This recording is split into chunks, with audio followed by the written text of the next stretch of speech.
Hello guys, in this video we are going to look into the First and Second Illyrian War, both of which happened between 229 BC to 228 BC and 220 to 218 respectively. Let's get into it. The Second Punic War was underway.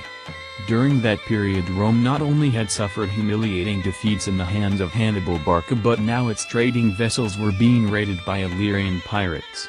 Even though it took a toll on the Roman economy, the Carthaginian threat was way bigger than the Illyrian one. During this era the dominant Illyrian power was the Kingdom of Illyria ruled by the Ardii tribe. The Ardii kingdom had set itself as a power to be reckoned with between the Illyrian tribes. King Agron had expanded the kingdom's borders west and south, capturing the Greek colonies of Apollonia and Epeira territory. However, during a feast he would get alcohol poisoning and die several days later. His successor would be his son, but his second wife Tuta would act as a regent. She intended to have a calm and a friendly relation with Rome, but she sponsored a lot of pirate operations in the Adriatic. After the Second Punic War, Rome was free to deal with the Illyrian problem. According to Polybius, Rome sent 2 ambassadors to the Ardii. Tuta the queen greeted them with open arms. The ambassadors opened the piracy issues to the queen and demanded her to stop. Tuta argued that she was unable to put an end to the tradition of private enterprise. One of the ambassadors lost his temper. In response, the queen arranged for the insolent envoy to be murdered on his homeward voyage. News of this caused the Romans to prepare for war. Legions were enlisted and a fleet assembled, and there was general indignation at the queen's violation of the law of nations. Later an offensive led by consuls Gnaeus Fulvius Centumalus and Lucius Postumius Albinus with 200 ships and 4 legions landed in Illyria. After a defeat in the sea in the hand of the Romans, a great amount of tribes defected to the Romans, including Demetrius of Pharos, whom had served under King Agron and surrendered the largest Illyrian fleet to consul Centumalus. The whole invasion had caught Tuta off guard, and after other humiliating defeats and the capture of Scodrium in the hands of the Romans and their Illyrian allies, she was forced to sign peace. Before the end of winter, Tuta's envoys appeared in Rome and a treaty was concluded. According to its terms, the queen would pay tribute, or perhaps an indemnity, to Rome, abandon Illyria, except for a few places, and promise not to sail south of Lissus at the mouth of the Drine with more than 2 ships, and even those had to be unarmed. The terms of the settlement were conveyed to the leagues in Greece, where they were well received. 31. The Illyrians had been forced to give up all their recent conquests south of the Drine.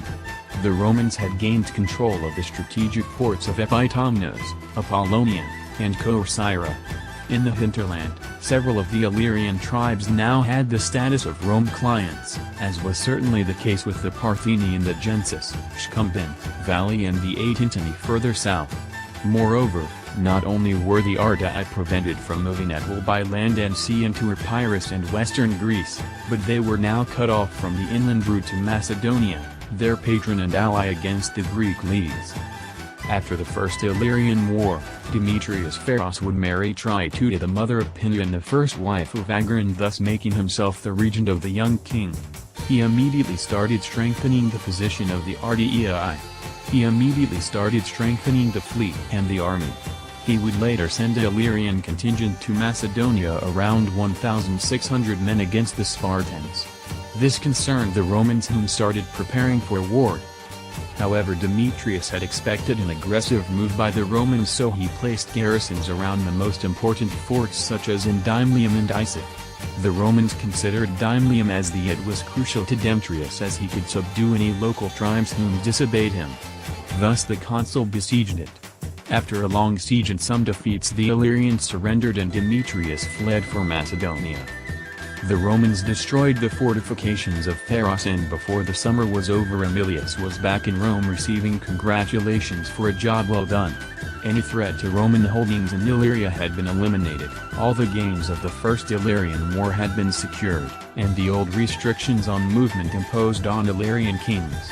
Demetrius may have returned to the Ardaian state and have been attacked by another Roman force, although the regime of Pinyon, now confirmed as king, was left intact. Rome supported a small Ardaian state ruled by Pinyon and his successors.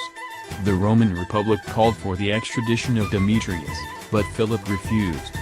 Pindar was ordered to pay the arrears of tribute, reparations imposed after the war. The weak-hearted Aegean state soon fell prey to Macedonia, while the partial destruction brought onto the scene the urban coine of the Partheni, Bellines, Amantini and others. With this out of the way, we will see you guys in another Illyrian Legacy video.